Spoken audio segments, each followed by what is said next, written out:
Hello guys, welcome back to video. ഇന്നത്തെ video പറഞ്ഞാൽ വേറെ ഒന്നുമില്ല ഗീസ്. നമുക്ക് ഈ ഒരു 100 രൂപ കൊണ്ട് ഒരു ദിവസം എങ്ങനെ തെള്ളി നിൽക്കുക, എന്തൊക്കെ കഴിക്കാൻ പറ്റുമെന്ന് ജസ്റ്റ് ഒന്ന് ട്രൈ ചെയ്യാം ഗീസ്.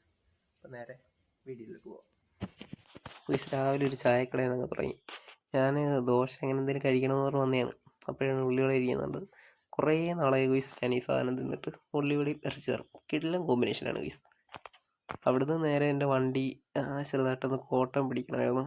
നേരെ കടയിൽ പോയി അതൊന്ന് സെറ്റ് ചെയ്ത് അവിടുന്ന് പിന്നെ നമ്മൾ നേരെ ആദിക്കാട്ടുകുളങ്ങര പോയി. അവിടെ നമ്മളൊരു ആക്രിക്കടയിൽ അവിടുന്ന് അപ്പോൾ എൻ്റെ വണ്ടിയുടെ പാർട്സൊക്കെ നമുക്ക് വില കുറച്ച് കിട്ടും. അതിനുവേണ്ടി പോയി നല്ല പാർട്ട് നോക്കി എടുക്കാൻ. കഴിഞ്ഞ് കഴിയുമ്പോൾ ഒരു ഇപ്പി വാങ്ങിച്ചു. ഇപ്പിയും മുട്ടയും കൂടെ രണ്ടും കൂടെ നമുക്ക് 36 രൂപയ്ക്ക് കിട്ടി. ഇപ്പി 30 രൂപ. പണ്ടൊക്കെ 28, 24 എനിക്ക് ഉപയോഗിക്കാൻ ഞാൻ മേടിച്ചുകൊണ്ടിരുന്ന സാധനം. അത് കഴിഞ്ഞ് ഉറങ്ങി എഴുന്നേറ്റപ്പം 4 മണി 5 മണിയായി. ഇപ്പോൾ ഒരു ചെറിയ വിശപ്പ് തോന്നുന്നുണ്ട്. 2 മുട്ട എടുത്ത് പൊരിച്ചത് നിന്ന്. നൈറ്റ് നമുക്ക് വലിയ വിശപ്പില്ലാത്തതുകൊണ്ട് നമ്മൾ പോയി 2 ഉള്ളിവട കഴിച്ചു. ബാക്കി പിന്നെ കുറച്ച് പൈസ ഉണ്ടായതുകൊണ്ട് ഒരു ചായയും കൂടെ അതിൻ്റെ കൂടെ കഴിച്ചു. ബാക്കി നമ്മുടെ കയ്യിൽ 2 രൂപ ബാക്കി ഇരിപ്പുണ്ട്. അപ്പോൾ ഇന്നത്തെ വീഡിയോ ഇത്രയുള്ളൂ ഗൈസ്. Okay, by.